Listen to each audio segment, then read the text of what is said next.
Bonjour à tous. Alors, vous allez bien? Vous avez chaud? Ah, voilà. Très bien. Alors, pour commencer cette réflexion, j'aimerais vous poser une question. Quelle est la chose que vous aimeriez mettre en place dans votre vie spirituelle, mais que vous n'y arrivez pas? Ça pourrait être prière dans la journée, ça pourrait être quelque chose d'autre. Prendre le temps pour aider les autres. Vous savez que c'est comme les... on appelle ça au début de l'année. Ouais, on fait des résolutions. On n'arrive jamais à les respecter. Et imaginez-vous, moi j'en ai une bonne résolution. C'est essayer d'arriver à l'heure à l'église. Alors, là je parle vraiment pour moi. Je ne suis pas en train de faire révision, mais je parle vraiment pour moi. Ce que j'ai remarqué,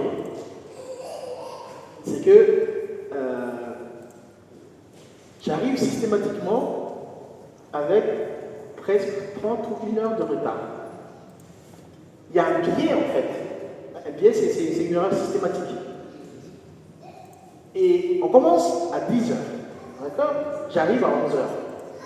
Je me suis dit, c'est peut-être trop tôt à 10 heures. Et lorsqu'on fait des activités en plein air, on va commencer à 11 heures, j'arrive à midi. Et des fois, lorsqu'on a des choses à faire à Nice, d'abord on commence plus tôt, on commence à 9 heures, et j'arrive à 10 heures. Donc il est là le biais en fait. 1 heure, entre 30 et 1 heure. Je me dis, mais c'est quoi le truc? Je réfléchis et je me dis, mais c'est parce qu'il n'y a pas de place à l'église, il y a ceci, il y a cela. J'essaie de me trouver des excuses. Mais en fait, je me suis dit, ok, mais si Dieu me donne rendez-vous, si toi, ça va à 10 heures, je t'attends devant l'église, je vais en sorte que je serai là, à 10 heures. Vous voyez un peu la différence? Lorsque je dis, je suis prêt à rencontrer Dieu à 10 heures, théoriquement, c'est ce que je dis, c'est ce que je pense, mais en pratique, en fait, ce qui se passe, c'est que non, j'ai 1 heure de retard. Ça montre en fait que je suis en train de banaliser en fait ce rendez-vous que j'ai avec Dieu. Je prétends pouvoir répondre positivement et être à l'heure, mais en pratique, ce que je fais, c'est pas tout ça.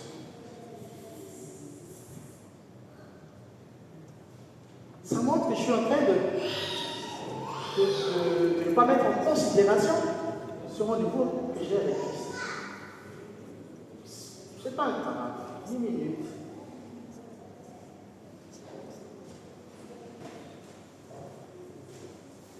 J'ai vu qu'il y a plein de choses comme ça aussi dans notre vie où on va se mentir en nous-mêmes, on essaie de se convaincre qu'on est ceci, qu'on est cela, mais au fond, dans la pratique, ce n'est pas le cas.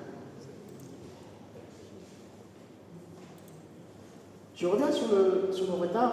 Cela montre en fait que je ne suis pas prêt. Je ne prépare pas ce sabbat. Manque de préparation. Manque de préparation veut dire manque d'engagement.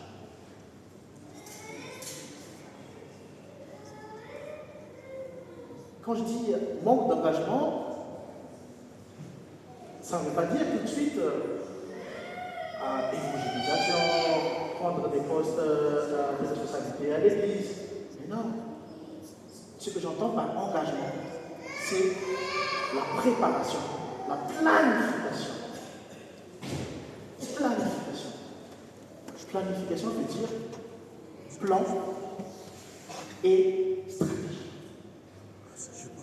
lorsque on planifie quelque chose, on est en train de mettre en valeur cette chose. On est en train de se projeter, de faire attention, de préparer les choses comme il faut. Et moi, visiblement, j'y arrive pas comme ça. Alors que je prétends pouvoir le faire, mais au fond, je n'y arrive pas. Et c'est ça le piège. Parce que l'adversaire, c'est ce qu'il essaie de faire croire. C'est comme ceci, c'est comme cela. C'est comme ça, mais au final, il gagne du terrain petit à petit. Et prochainement, qu'est-ce que je vais céder? Je ne sais pas d'autre. Mais si je ne suis pas assez attentif, je vais manquer d'engagement et je vais perdre du terrain. Je vais céder du terrain. Alors que si j'ai une planification, je vais être maître du déroulement du sabbat. Je ne vais plus subir le retard du sabbat. Je vais être en avance. Je vais planifier. Je serai organisé. Et c'est un moyen aussi de montrer à l'Éternel à quoi je tiens cette rendez-vous dans la pratique. Il y a un combat spirituel qui existe que nous devons mener tous les jours. Mais si nous restons passifs, on va subir, on va perdre le terrain. Nous devons passer à l'offensive. Nous devons planifier. Alors, vous allez me dire, est-ce que c'est le meilleur moyen de vaincre toutes ces choses? Et nous allons voir comment Dieu fait pour nous.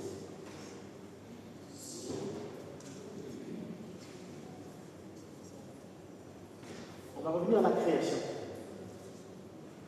Comment Dieu fait les choses. Premier jour, qu'est-ce qu'il a créé? La lumière. Deuxième jour, le ciel. Troisième jour, la terre, les mers, la végétation. Quatrième jour, le soleil, la lune. Cinquième jour, les animaux du ciel et de la mer. Et les animaux terrestres et les humains. Septième jour, c'est repos. Est-ce que ça aurait eu un sens si Dieu créait d'abord l'homme au premier jour? Après, il a créé la lumière et les animaux derrière? Ça n'a pas de sens. Dieu a d'abord préparé le terrain, afin que lorsque l'homme arrive, tout soit prêt. Disons ce qui se trouve dans Genèse, chapitre 1, les versets 27 à 30. Genèse, chapitre 1, les versets 27 à 30. Dieu créa l'homme à son image, il le créa à l'image de Dieu. Il créa l'homme et la femme. Ensuite, Dieu les bénit et leur dit, reproduisez-vous, devenez nombreux, remplissez la terre et soumettez-la.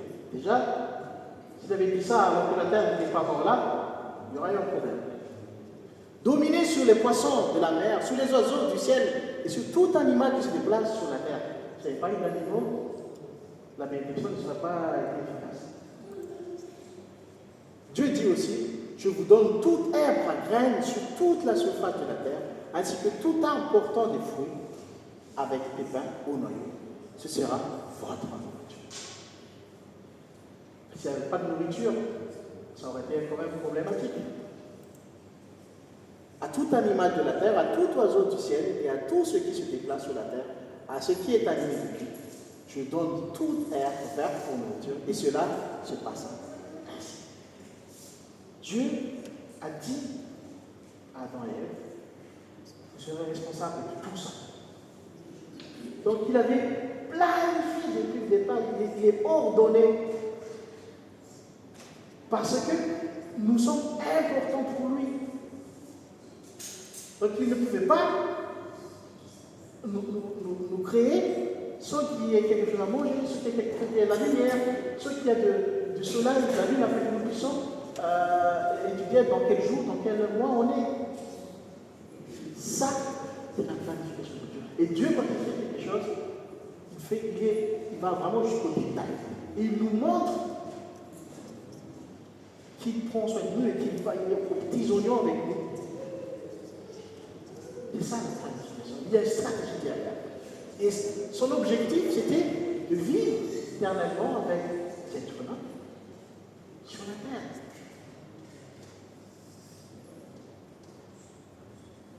Ça, c'est son plan. Donc Dieu planifie les choses. Ça montre qu'il nous accorde l'importance. Rien n'est au hasard. Tout a été maîtrisé. Malheureusement, le péché est rentré. Le péché est rentré. D'accord? Mais Dieu ne s'est pas arrêté là. Tout de suite, il a annoncé la bonne nouvelle, il a annoncé le plan. Lisons ce qui se trouve dans Genèse chapitre 3, le verset 15. Genèse chapitre 3, verset 15.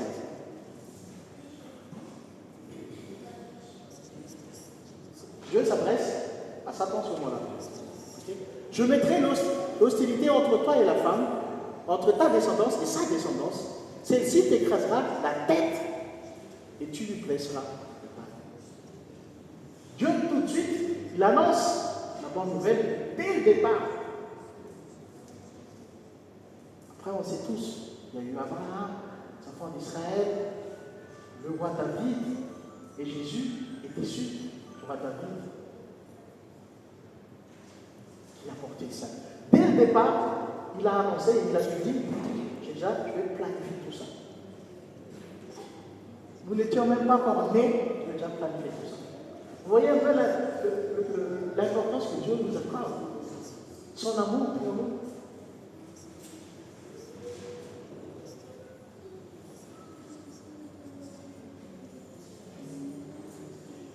Matthieu, chapitre 8, versets 1 à 4.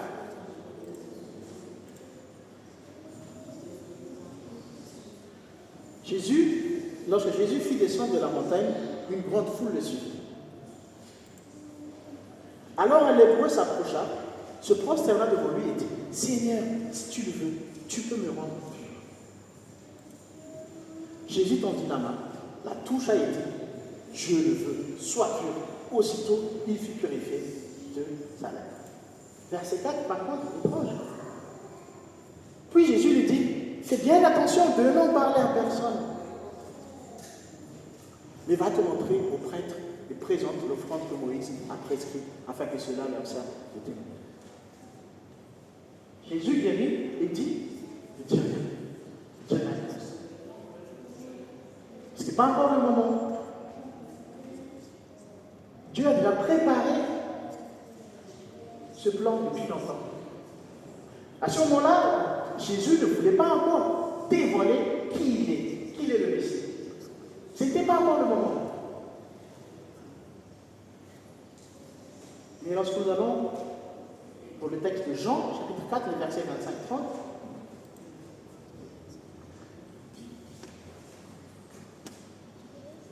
là on parle de la rencontre entre Jésus et de la femme samaritaine. D'accord? Verset 25. La femme lui dit, je sais que le Messie doit venir, celui que l'on appelle Christ. Quand il sera venu, il nous annoncera tout. Qu'est-ce que Jésus dit? Jésus dit, je le suis. Moi qui te parle. Cette fois-ci, c'est le moment. Tout à l'heure, Jésus a dit, ce n'est pas le moment. Il est là, il lui dit, je le suis. Et on connaît la suite. Pour gagner du temps, on ne va pas continuer la lecture, mais la femme est partie rejoindre son village et a proclamé qu'elle a rencontré Christ, elle a rencontré le Messie. Tout a été planifié. Ça, c'est notre vie.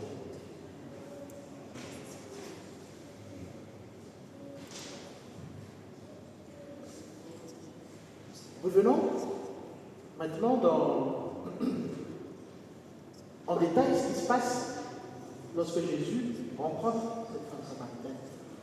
Lisons ce qui se passe dans Jean chapitre 4, les versets 3 à 10.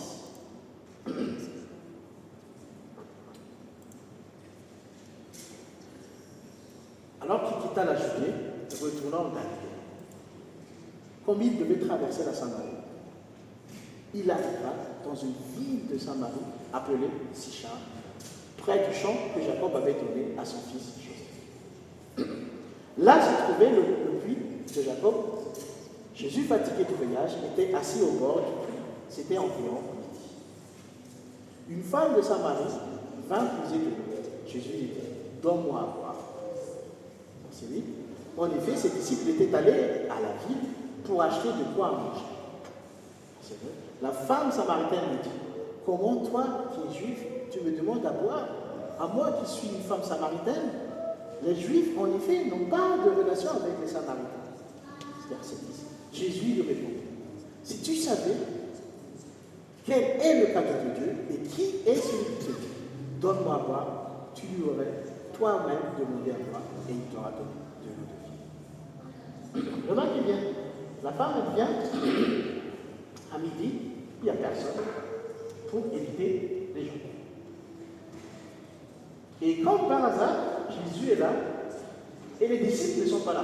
Vous pensez vraiment que c'était vraiment un hasard? Si les disciples, si Jésus avait renvoyé les disciples pour aller acheter à manger, c'est parce qu'il y a une raison. Parce que cette femme, elle aurait été gênée en présence des disciples. Et les disciples, ce sont des gens ce sont des juifs, mais ils ont cette culture en eux. Et en la voyant la femme, sûrement, ils les auraient traités mal. Et Jésus a déjà prévu tout ça. Et Jésus a préparé le terrain. Il les a déjà envoyés acheter à manger. Et il attendait la femme. Ça, c'est ce qu'on appelle un plan. Vous voyez, la Samaritaine a dit, Juif, ne parlez pas avec nous, ici et cela. Pourquoi toi tu nous demandes à boire? Parce que Jésus voulait l'interpeller. Il voulait vraiment la mettre dans de bonnes conditions pour pouvoir discuter avec elle et la convaincre. Et si nous lisons les versets 25 à 30, 25 à 30, donc ça on l'a déjà lu, 26, ça j'ai déjà lu, on l'a déjà lu, non, voilà, 27. Là-dessus, arrivèrent, c'est là maintenant que les disciples arrivent. Lorsque j'ai eu cette discussion avec, lorsque Jésus a dit oui, je suis Messie. Et là, les disciples arrivent. Là-dessus arrivèrent ces disciples et ils étaient étonnés de ce qu'ils parlaient avec une femme. Vous voyez, ils étaient là, ils disaient, qu'est-ce qu'il fait avec cette femme? Toutefois, aucun lui dit, que lui demandes-tu ou pourquoi parles-tu avec elle? La discussion est déjà faite. La conversion est déjà faite. C'est parce qu'on voit que les disciples arrivent et ils étaient étonnés. Donc Jésus avait vraiment raison de les écarter et de laisser tête à tête avec la femme samaritaine. Verset 28. Alors la femme laissa sa cruche, s'en alla dans la ville et dit aux habitants, venez voir un homme qui m'a dit tout ce que j'ai fait. Ne serait-il pas le Messie? Verset 30. Il sortit de la ville.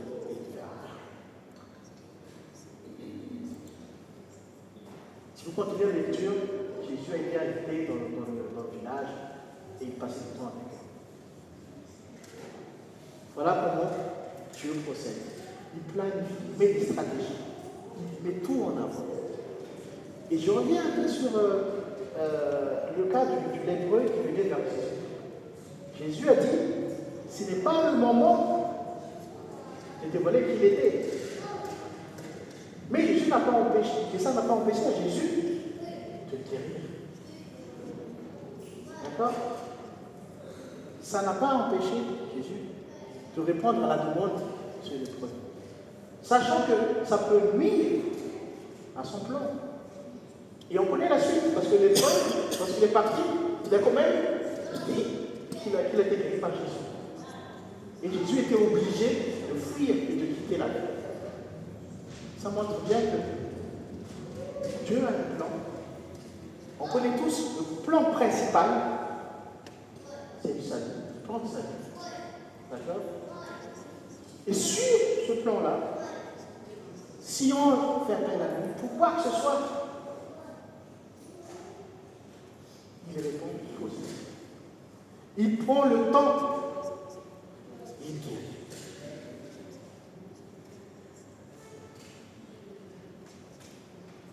Chers frères et sœurs, tous les textes que nous avons vus tout à l'heure montrent combien Dieu planifie les choses. Il maîtrise le temps, il maîtrise le timing, il maîtrise tout. Donc si vous êtes né ici sur terre, vous êtes là aujourd'hui, c'est que vous participez à ce plan de Dieu. Vous faites partie de ce plan de Dieu. Il ne vous est pas impliqué dans ce plan. Il ne connaît pas toutes les issues possibles. Même si un problème, il arrive à les contourner, il prévoit déjà le plan B, le plan C, le plan D, le plan. Il a déjà prévu tout cela avant même de vous inclure dans ce plan. Donc si à un moment donné vous vous dites, mais qu'est-ce que je fais ici sur terre? Pourquoi il y a toutes ces difficultés? Pourquoi Dieu ne peut pas? Sachez qu'il a un plan. Il a déjà tout prévu.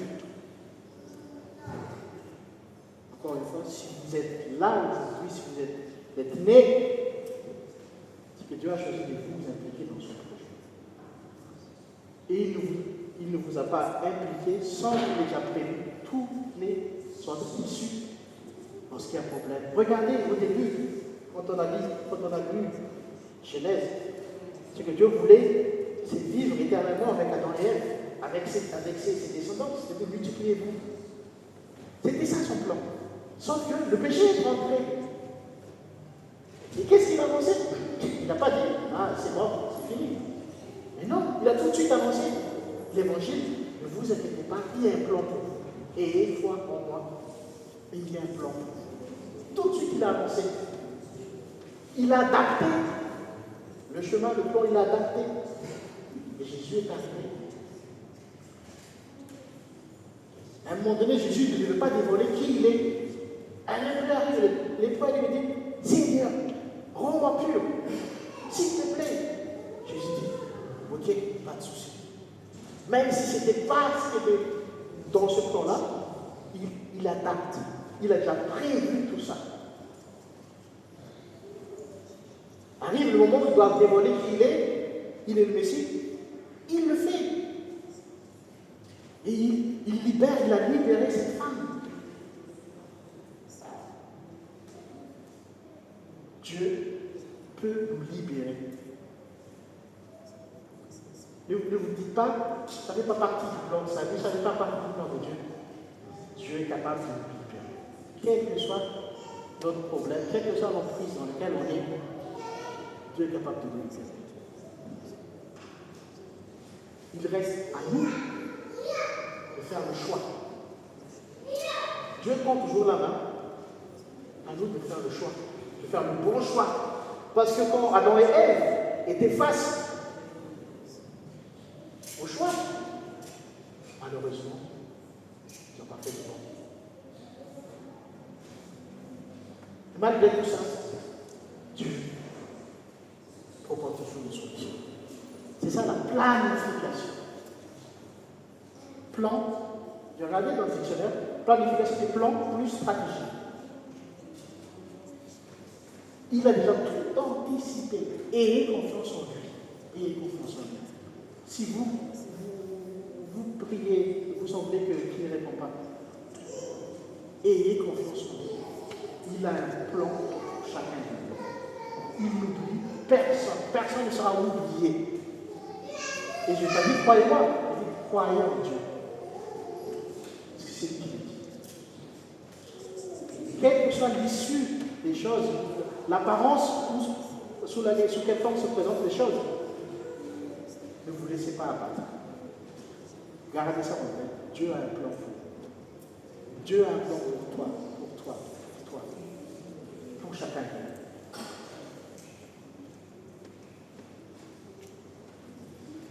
Même si le résultat n'est pas ce que vous avez espéré, vous avez demandé, vous aurez plus tard, c'est meilleur que ce que vous avez espéré. À un moment donné, Dina, mon épouse, elle voulait changer un peu de projet et de travailler sur autre chose. Et elle se plaignait, j'ai envie de faire autre chose. Et tout d'un coup, en fait, elle avait plusieurs choix. Et elle me dit, mais oh là là, j'ai demandé à Dieu, maintenant, il y a tout ça, qu'est-ce que je dois faire? Je dois encore demander à Dieu de faire le choix. Et je lui dis, elle me dit, il est où le miracle? Je lui dis, mais toi, tu avais combien de projets avant? Parce que zéro, là, maintenant que tu as combien de projets, tu as le choix. Il ne demande pas à Dieu encore de choisir pour toi. C'est à toi de faire le choix. Il faut assumer aussi notre choix. Il ne faut pas se cacher derrière. Ah, mais c'est toi qui m'as dit de prendre ce choix-là. Et quand il y a un problème, tu vois, c'est comme Adam. C'est toi qui m'as donné la femme, en fait. Vous voyez un peu? Il faut assumer le choix. Et Ève, pareil. Non, mais c'est le serpent, c'est pas moi. Assumons le choix. Il faut faire le choix. Il ne faut pas tout le temps attendre à Dieu de choisir le place. Non. Le choix nous appartient. Dieu vous montre toutes les possibilités, toutes les issues. Et c'est à nous de prendre le choix, faire le bon choix et de l'assumer. Si jamais derrière on se trompe, ne vous inquiétez pas, il sera là pour nous sauver, pour nous rattraper, pour trouver un autre issue. Parce qu'il a déjà prévu tout ça, il a déjà tout planifié. Et c'est là où à chaque fois, on a du mal à l'oublier. Parce que Dieu n'est pas humain. Lui, il a. Vous voyez dans les films un peu science-fiction où il y a les multivers, les mondes parallèles. C'est difficile à comprendre pour l'être humain. Mais Dieu, il a déjà décidé tout ça. Quand vous jouez aux échecs, vous arrivez à anticiper 2, 3 coups, 4 coups en avant. Mais Dieu, il a des milliards de coups en avant. Donc il ne faut pas douter à cette puissance de Dieu qui est. Croyons en lui. Ne croyez pas en moi. Croyons en lui parce que c'est lui qui vous aide. Il a un plan pour vous. N'abandonnez pas. Ne désespérez pas. Amen. Ah oui, donc, alors c'était pour l'introduction, mais oui, parce que Dieu a un plan pour moi, et moi aussi, je dois faire en sorte pour planifier, effectivement. C'est ce qui m'a manqué. Merci pour la rappel.